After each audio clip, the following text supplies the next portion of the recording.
ബംഗാൾ വീണ്ടും കത്തുകയാണ്. പക്ഷെ ഇത്തവണ തെരുവിലല്ല, പ്രസംഗവേദികളിലാണ് തീപ്പൊരി വീണിരിക്കുന്നത്. അഗ്നിപുത്രി എന്ന് സ്വയം വിശേഷിപ്പിക്കുന്ന മമത പുതിയൊരു ബോംബ് പൊട്ടിച്ചിരിക്കുകയാണ്. BJPയെ താഴെ ഇറക്കാൻ ആരുമായും കൈകോർക്കാമെന്ന അവസ്ഥയിലേക്കാണ് മമത നീങ്ങുന്നത്. കേട്ടത് ഞെട്ടിക്കുന്ന വാർത്തയാണ്. BJPക്കെതിരായ യുദ്ധത്തിൽ അണിനിരക്കാൻ ദീദി ക്ഷണിച്ചിരിക്കുന്നത് ആരെയാണെന്നോ? മാവോയിസ്റ്റുകളെ. അതെ, ചോര കൊണ്ട് ചരിത്രമെഴുതിയ തീവ്ര ഗ്രൂപ്പുകളെ കൂട്ടുപിടിച്ച് ബംഗാളിനെ വീണ്ടും ഒരു രക്തക്കളമാക്കാൻ ദീദി പ്ലാൻ ഇടുകയാണോ എന്നാണ് ഇപ്പോൾ രാജ്യം ചോദിക്കുന്നത്. എന്തൊരു വിരോധാഭാസമാണ് ഇതെന്ന് നോക്കൂ. പഴയകാലത്തെ CPMന്റെ ചോരക്കളിയിൽ നിന്ന് ബംഗാളിനെ രക്ഷിക്കാനിറങ്ങിയ അതേ മമത ഇന്ന് അധികാരം നിലനിർത്താൻ അതേ അൾട്രാ കമ്മ്യൂണിസ്റ്റുകളുടെ കാൽക്കൽ വീഴുകയാണ്. BJPയെ പേടിച്ച് ഒടുവിൽ മാവോയിസ്റ്റുകളുടെ ഗുഹയിൽ അഭയം പ്രാപിക്കേണ്ടി വന്ന ഒരു മുൻ മുഖ്യമന്ത്രിയുടെ ഗതികേടിനെ എന്ത് പേരിട്ടാണ് വിളിക്കേണ്ടത്? എൻ്റെ ശത്രുവിൻ്റെ ശത്രു എൻ്റെ മിത്രമെന്ന ലളിത യുക്തിയിൽ ദീദി കളിക്കുന്നത് തീക്കളി തന്നെയാണ്. കസേര ഇളകി എന്ന് അറിഞ്ഞപ്പോൾ കാട്ടിലെ മാവോയിസ്റ്റുകളെ നാട്ടിലേക്ക് വിളിച്ചു വരുന്നത് ബംഗാളിലെ മറ്റൊരു ബംഗ്ലാദേശിയാക്കി മാറ്റാനാണോ? ഇത് ജനാധിപത്യമാണ്, അല്ലാതെ മാവോയിസ്റ്റുകളുടെ ഒളിപ്പോരല്ല. യഥാർത്ഥത്തിൽ എന്താണ് അവിടെ സംഭവിക്കുന്നത്? കഴിഞ്ഞ ദിവസം ഒരു പൊതുപരിപാടിയിൽ പ്രസംഗിക്കവെയാണ് BJPക്കെതിരായ പോരാട്ടത്തിൽ കമ്മ്യൂണിസ്റ്റുകാരും തീവ്ര ഇടതുപക്ഷക്കാരും തനിക്കൊപ്പം നിൽക്കണമെന്ന് മമത ആഹ്വാനം ചെയ്തത്.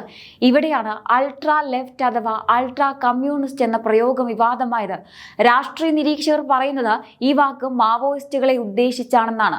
ജംഗിൾ മഹലിലും പുരേലിയിലും ഒക്കെ തോക്കിൻ മുനയിൽ രാഷ്ട്രീയം പറഞ്ഞിരുന്ന ആ സംഘങ്ങളെ വീണ്ടും സജീവമാക്കാനാണോ ദീദിയുടെ നീക്കം? 2026 ഇന്ത്യയെ മാവോയിസ്റ്റ് മുക്തമാക്കുന്ന അമിത്ഷാ പ്രഖ്യാപിക്കുമ്പോൾ ഇവിടെ ഒരാൾ അവരെ ചുവപ്പ് പരവതാനി വിരിച്ച് സ്വീകരിക്കുന്നു. എന്തൊരു ടൈമിംഗ്! പിന്നെ ചിലർ പറയുന്നുണ്ട് തോറ്റാൽ പിന്നെ ഇങ്ങനെയൊക്കെ സംഭവിക്കുമെന്ന്. നന്ദിഗ്രാമിൽ സുവേന്ദു അധികാരിയോട് പരാജയപ്പെട്ടത് ദീദിക്ക് ഇന്നും ഒരു മാറാരോഗം പോലെ പിടികൂടിയിട്ടുണ്ട്. അന്ന് MLA പോലും അല്ലാതായപ്പോൾ ഉണ്ടായ ആ ഒരു വിഷമം മാറിയിട്ടില്ല എന്ന് തോന്നിപ്പോകും ദീദിയുടെ ഇപ്പോഴത്തെ ഈ ആവേശ കമ്മിറ്റി കാണുമ്പോൾ.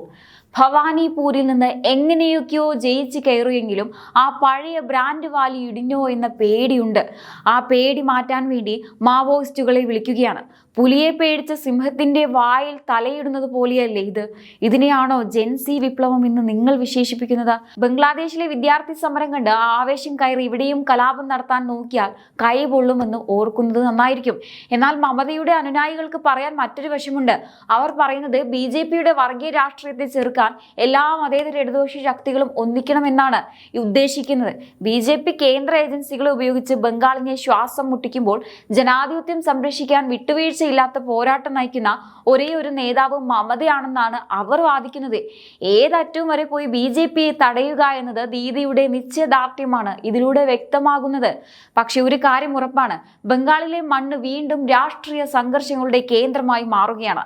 തോക്കിനെയും ബോംബിനെയും പ്രണയിക്കുന്നവരെ രാഷ്ട്രീയത്തിലേക്ക് ക്ഷണിക്കുന്നത് ജനാധിപത്യത്തിന് ഗുണകരമല്ല. അധികാരം വരികയും പോവുകയും ചെയ്യും. പക്ഷേ ബംഗാളിന്റെ സമാധാനം കളഞ്ഞിട്ടാകരുത് ഈ പദവി മോഹം എന്നാണ് മോദി പറയുന്നത്.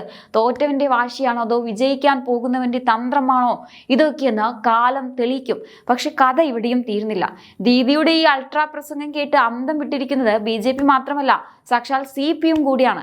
മമതയുടെ കാലം തുടങ്ങിയത് മുതൽ ബംഗാളിന്റെ മണ്ണിൽ ചോര ചിന്തിയവരാണ് അവരെയാണ് ഇപ്പോൾ ദീദി വാ മക്കളെ ഒന്നിക്കാം എന്ന് പറഞ്ഞ് സ്നേഹത്തോടെ വിളിക്കുന്നത്. ഇനി ഇതിനെയാണ് രാഷ്ട്രീയത്തിലെ മഹാ തമാശ എന്ന് വിളിക്കേണ്ടത്. ഇന്നലെ വരെ ശത്രുവായിരുന്നവർ ഇന്ന് മിത്രമാകുന്നത് സ്നേഹം കൊണ്ടല്ല, മറിച്ച് നിലനിൽപ്പിന് വേണ്ടിയുള്ള വെപ്രാളം കൊണ്ടാണെന്ന് ആർക്കാണ് അറിഞ്ഞുകൂടാത്തത്? നിങ്ങൾ വിളിക്കുന്നത് ആരെയാണെന്ന് ഓർമ്മയുണ്ടോ?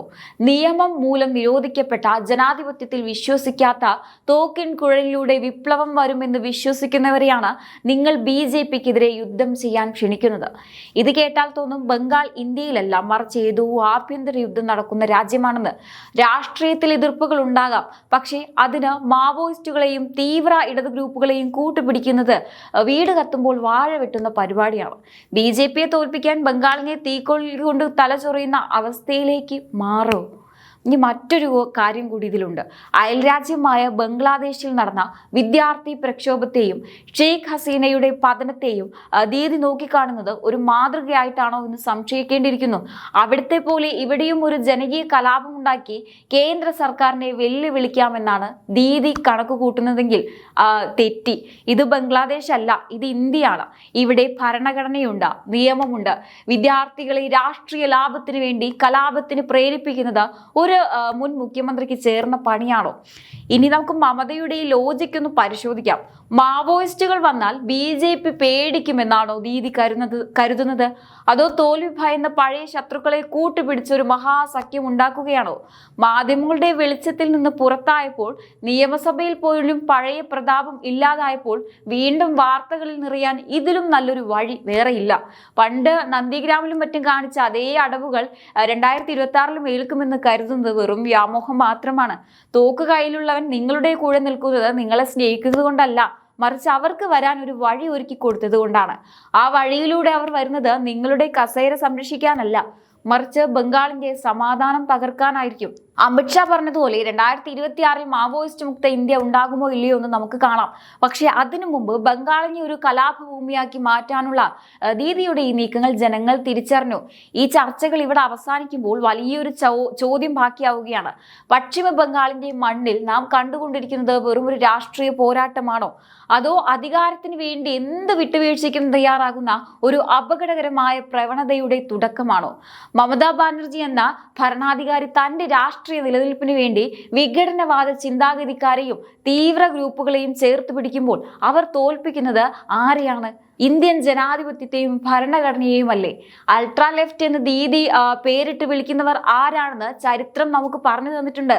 ബംഗാളിലെ ഗ്രാമങ്ങളിൽ അശാന്തി വിധിച്ചവർ, വികസനത്തിന് തടസ്സം നിന്നവർ, നിയമവാഴ്ചയെ വെല്ലുവിളിച്ചവർ, അവരെ മുഖ്യധാര രാഷ്ട്രീയത്തിലേക്ക് ചുവപ്പ് പരവതാനി വിരിച്ച് ആനയിക്കുന്നത് വിനാശകാല വിപരീത ബുദ്ധി എന്നല്ലാതെ മറ്റെന്താണ് വിളിക്കേണ്ടത്?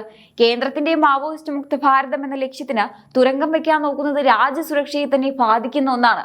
സുവേന്ദു അധികാരിയോട് ഏറ്റ തോൽവി ഒരു മുഖ്യമന്ത്രി ഇത്രത്തോളം തരം താഴ്ത്തുമോ? നിയമസഭയിൽ ശബ്ദമുയർത്താൻ കഴിയാത്തതുകൊണ്ട് തെരുവുകളിൽ കലാപത്തിന് വിത്തുപാകുന്നത് ഒരു ഭരണാധികാരിക്ക് ചേർന്നതാണോ? വിദ്യാർത്ഥികളെയും യുവജനങ്ങളെയും ജെൻസി വിപ്ലവത്തിന്റെ പേരിൽ തെറ്റായ വഴിയിലേക്ക് നയിക്കുന്നത് തീക്കളി തന്നെയല്ലേ?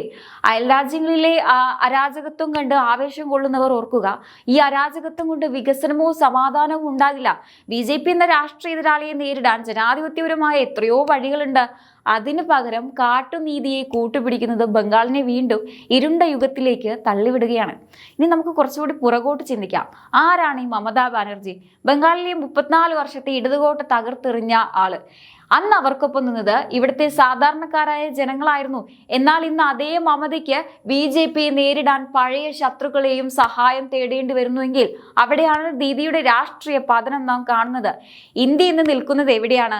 ഒരു വശത്ത് ലോകരാജ്യങ്ങൾക്കിടയിൽ തല ഉയർത്തി നിൽക്കുന്ന വികസനത്തിന്റെ പുതിയ പാതകൾ വെട്ടിത്തുറക്കുന്ന നരേന്ദ്രമോദിയുടെ ഭാരതം, മറുവശത്ത് ആ വികസന കുതിപ്പിനെ എങ്ങനെയെങ്കിലും തടയിടാൻ നോക്കുന്ന വിഘടനവാദ രാഷ്ട്രീയത്തിന്റെ വക്താക്കൾ. പശ്ചിമ ബംഗാളിൽ മമതാ ബാനർജി മാവോയിസ്റ്റുകളെ ക്ഷണിക്കുമ്പോൾ അത് നേരിട്ടുള്ള വെല്ലുവിളി ഉയർത്തുന്നത് പ്രധാനമന്ത്രി നരേന്ദ്രമോദിയുടെ മാവോയിസ്റ്റ് മുക്ത ഭാരതം എന്ന ഉറപ്പിനാണ്. പക്ഷെ മോദി അവിടെയും തളരില്ല. ദീദിക്ക് ഒരുപക്ഷെ മോദിയുടെ ജനപ്രീതിയിൽ അസൂയ തോന്നാം. ഭാരതത്തിലെ സാധാരണക്കാരൻ മോദിയെ വിശ്വസിക്കുന്നത് അദ്ദേഹം നൽകുന്ന ഉറപ്പുകൾ പാലിക്കുന്നത് കൊണ്ടാണ്. ജനങ്ങൾക്ക് ആ ഉറപ്പുണ്ട്. എന്നാൽ മമതയുടെ ഗ്യാരണ്ടി എന്താണ്? മാവോയിസ്റ്റുകളെ തെരുവിലിറക്കി ചോരപ്പുഴ ഒഴുക്കാമെന്നതാണോ?